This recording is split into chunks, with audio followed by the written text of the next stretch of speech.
Every day, we see the darker side of the world around us. We witness how people can hurt others in ways that are hard to understand. It's a sad part of life, but it's something we can't ignore. As someone who dives into the world of crime, I'm here to share the most shocking stories and try to understand what drives people to do such things.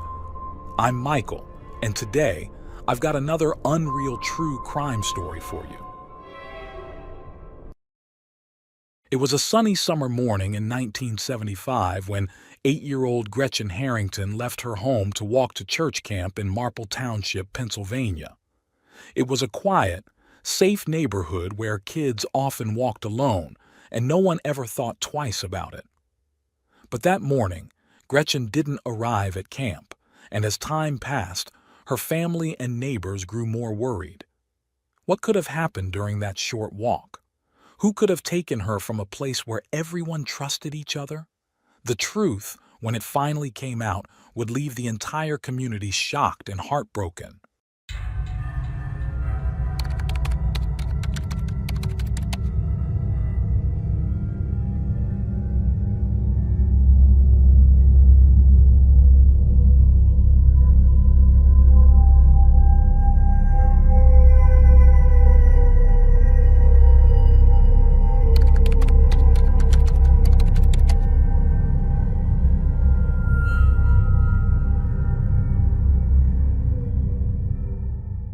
Gretchen Harrington was born on June 13, 1967, in the quiet community of Marble Township, Pennsylvania. She was the third of 4 sisters, growing up in a close-knit, deeply religious family. Her father, Harold Boyd Harrington, was a war veteran who dedicated his life to serving as a pastor for various congregations in the Reformed Presbyterian Church of North America. He was the spiritual leader of the local church, while his wife managed the upbringing of their daughters and took on church duties as the pastor's wife. The Harrington family was regarded as the cornerstone of their community. Known for their kindness and unwavering faith, they raised their daughters in an atmosphere of love and devotion to both God and family. Gretchen, in particular, was an energetic and curious child, brimming with enthusiasm for exploring the world around her. She often accompanied her father to church services, proudly carrying her well-worn Bible, and her simple yet profound faith was evident to all who knew her. Her upbringing in a devout household instilled in her a cheerful and compassionate character. The family's connection to their community extended to close friendships, particularly with the Zanstra family. David Zanstra, a pastor with the Christian Reformed Church, led the Trinity Chapel nearby. Born in May 1939 and ordained in 1965, David shared a strong bond with the Harringtons. His daughter, Mara, was Gretchen's best friend, and the two families were deeply intertwined, often spending time together due to their shared proximity and faith. Summers in Marble Township were filled with lively activities, especially the highly anticipated public camp. Children participated in games, team competitions, and plays in a wholesome, community-focused setting. In August 1975, Gretchen, then 8 years old, was an enthusiastic participant at the camp, which was held at 2 local churches. Mornings were spent at Reverend Zanstra's church, and afternoons at Pastor Harrington's. David would often help transport children between the 2 locations using his green van or a small blue and white bus. Normally, Gretchen would walk the short distance of just over a mile to church with her older sisters. However, the morning of August 15, 1975, was different. Her sisters stayed home to welcome their mother, who had just returned from the hospital after giving birth to their youngest sibling, baby Jessica. Gretchen, excited about her new sister's arrival, had considered skipping camp that day. However, her father encouraged her to go and maintain her perfect attendance record. Confident in their community's safety, Harold saw no harm in letting Gretchen make the journey on her own. Marble Township, a town of around 10,000 residents, was a place where children often roamed freely. It was a time when parents trusted their neighbors, and the idea of danger lurking in the streets seemed inconceivable. With no cell phones or GPS devices, children managed their own schedules, and doors were rarely locked. On that sunny morning, Gretchen set off alone with her Bible under her arm, her bright smile reflecting her happy, carefree spirit. Her family watched her walk down the street until she disappeared around a corner, trusting they would see her again later that day. Little did they know that ordinary summer morning would change their lives forever. Pastor David was in charge of overseeing the children at the camp that summer morning. The day began as usual, with morning exercises followed by the children being transported to church for the next set of activities. However, things took a concerning turn around 10:30 a.m. when Harold Harrington realized that his daughter Gretchen hadn't arrived at his church as expected. At first, Harold wondered if she had taken a different route or gone back home. Unable to locate her, he reached out to Margaret, Pastor David's wife, to see if she or David had seen Gretchen. Margaret explained that David had returned to the chapel after dropping off the children and hadn't seen the girl. Harold's growing concern led him to urge David to contact the local police to report Gretchen missing. At 11:23 a.m., David made the call, describing Gretchen as an 8-year-old girl with blonde hair and pigtails, approximately 3 feet 7 inches tall, weighing about 55 pounds. She was last seen wearing blue shorts and a white blouse. Soon, the news spread through the community. Gretchen had vanished. By evening, hundreds of neighbors joined the search, scouring the area tirelessly. Despite their efforts, the initial search yielded no results, and night fell with no sign of the little girl. Concerned for the Harrington family, a neighbor named Greta brought dinner to their home, trying to offer comfort to Gretchen's mother, who had just experienced the joy of welcoming a newborn daughter only to face the anguish of another child's disappearance. The following day, the search intensified. Friends, family, and volunteers from all over Marble Township came together, combing every corner of the area for clues. The Pennsylvania State Police deployed a helicopter to search from above, while the Harringtons distributed flyers with Gretchen's photo. In the picture, Gretchen's bright smile revealed the gaps of missing baby teeth. Flyers were handed out to passing drivers, taped to shop windows, and nailed to telephone poles. Local media began covering the case, and theories about what might have happened to Gretchen started to circulate. Had she wandered off and gotten lost? Had there been an accident? Or had someone taken her? Her image, wearing her favorite yellow dress, quickly became a symbol of the search, plastered across the region. By Sunday, nearly 1,000 people were involved in the search, exploring the woods, knocking on doors, and examining the nearby Darby Creek. Despite their efforts, there were no traces of Gretchen. Meanwhile, the police launched an extensive investigation, interviewing camp staff, parents, and anyone else who might have seen or heard something. Pastor David was among those questioned. He told investigators he hadn't seen Gretchen that morning, yet he was able to describe her clothing with uncanny detail, including her distinctive blue and cream shorts. This raised suspicions. How could he recall her outfit so precisely if he hadn't seen her that day? Despite these doubts, David's status as a respected religious leader made it difficult for many to consider him a suspect, especially in a time when questioning a figure of authority without concrete evidence was rare. As the days turned into weeks and then months, the search for Gretchen began to fade. The once trusting community was left shaken, and parents became more vigilant about their children's whereabouts. Stories emerged of families taking extreme precautions, with some even cutting their daughter's hair short, fearing that Gretchen's blonde hair might have been a factor in her disappearance. Although police continued their investigation, interviewing numerous witnesses and following up on reports of a suspicious vehicle seen near the church, no solid leads emerged. Hope began to dwindle, but Gretchen's family and friends refused to give up. Then, on October 14th, nearly 2 months after her disappearance, a startling discovery was made. A jogger running through a state park 6 miles from Gretchen's home stumbled upon human remains.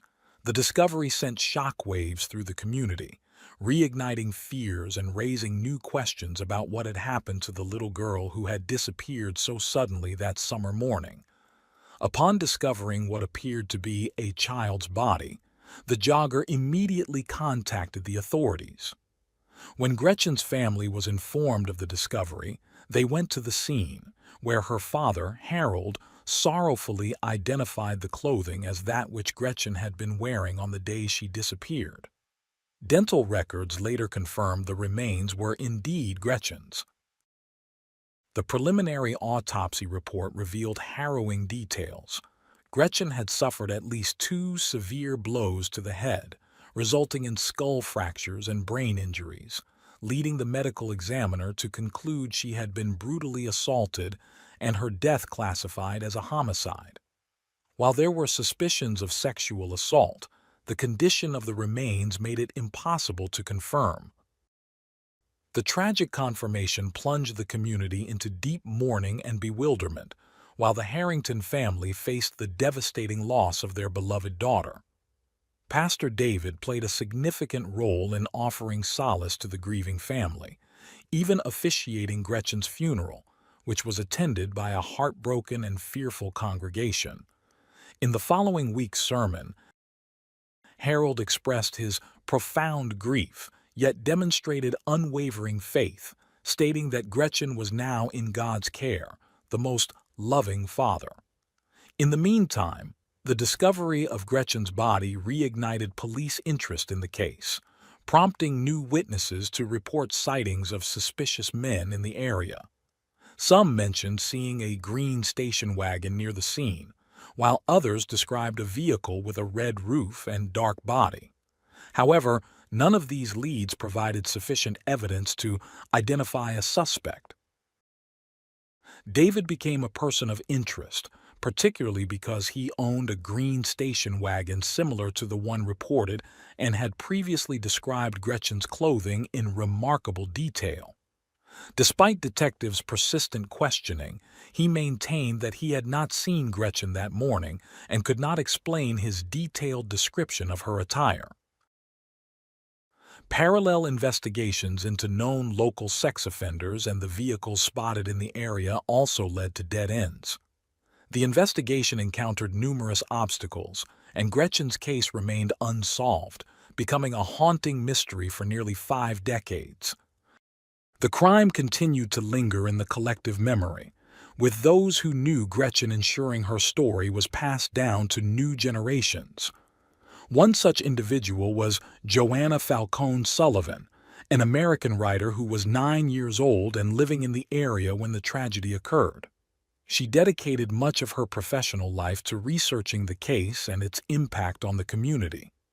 In 2021, during the global health emergency, she began working on a book, which was published in October 2022, titled The Tragedy of Gretchen Harrington in Marple. Her goal was to keep the story alive and update it as new information emerged. The publication of Sullivan's book seemed to trigger a memory in someone, leading to a breakthrough in the investigation. In early 2023, an anonymous woman came forward, claiming to know who was responsible for Gretchen's disappearance.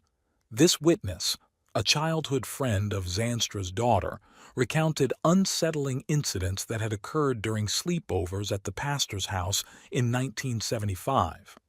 She provided her diary from that year, detailing inappropriate behavior by Zanstra, including instances where he had touched her inappropriately during overnight stays.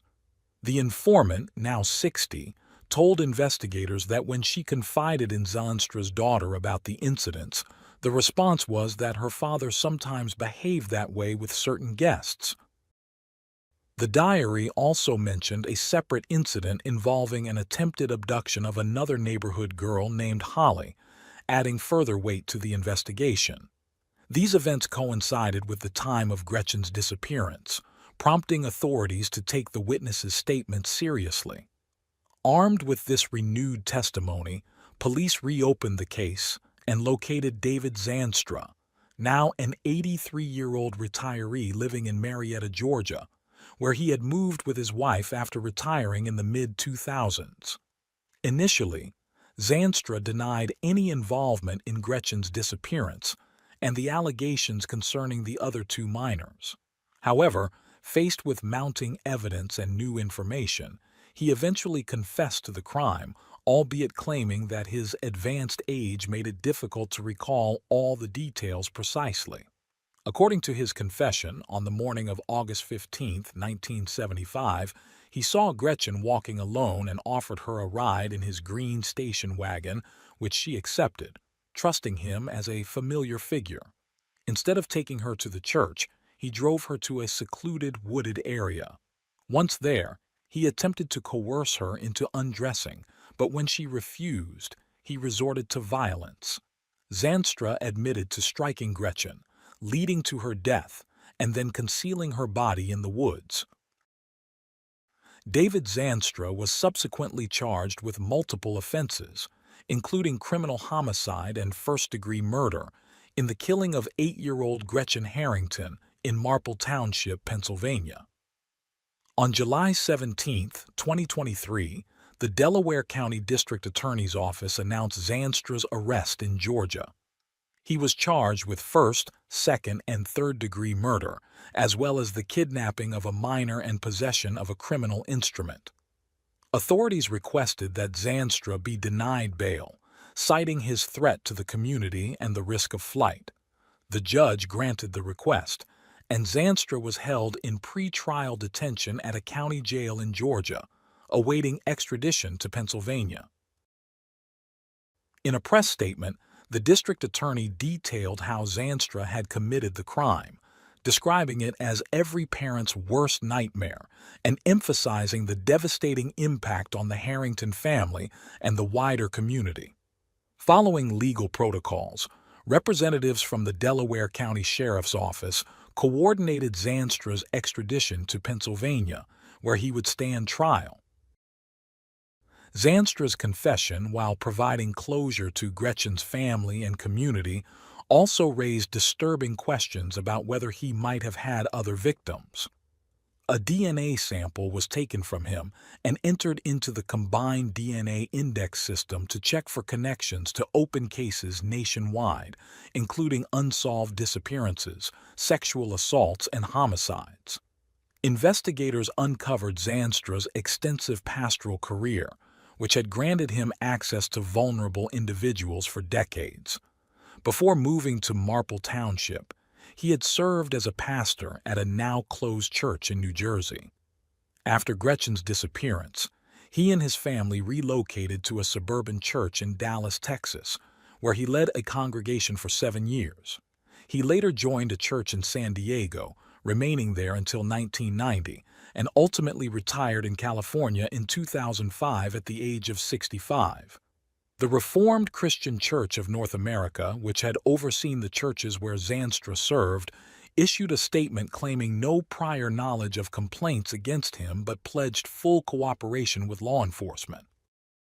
California authorities also began investigating whether Zanstra was connected to the 1991 disappearance of Amanda Nicole Campbell, a 4-year-old girl last seen riding her bike to a friend's house. At the time, Zanstra reportedly lived just a few houses away from Amanda. For Gretchen's father, Harold Harrington, closure came too late. He had passed away in 2021 at the age of 94. Upon learning of Zanstra's arrest, Gretchen's mother and sisters issued a heartfelt statement expressing their complicated emotions, a mixture of gratitude for justice and enduring pain from decades of unanswered questions. They described Gretchen as a kind and gentle soul who quickly made friends wherever she went, leaving a lasting impression on all who knew her despite her brief life. The family thanked Pennsylvania State Police for their tireless pursuit of justice and requested privacy as they processed the new developments. While the arrest provided long-sought answers, the revelation of Zanstra's betrayal as a trusted religious leader sent shockwaves through Marple Township. It was easier for residents to imagine an outsider, a disturbed drifter, as the perpetrator. The truth was much harder to bear. The man responsible was a respected community member, a spiritual guide, and a family man. As of late 2023, Zanstra had been extradited to Pennsylvania, though details about his trial or sentencing remained unavailable as of December 2024. His confession and arrest offered some measure of closure for the Harrington family and the community after nearly 50 years of unanswered questions and heartbreak.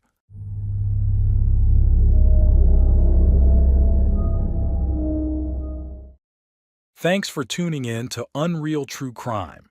If you're intrigued by mysteries from around the world, check out our new channel, Latin Crimes, where we dive into the gripping true crime stories of Latin America. Don't miss out. Subscribe now for more thrilling investigations.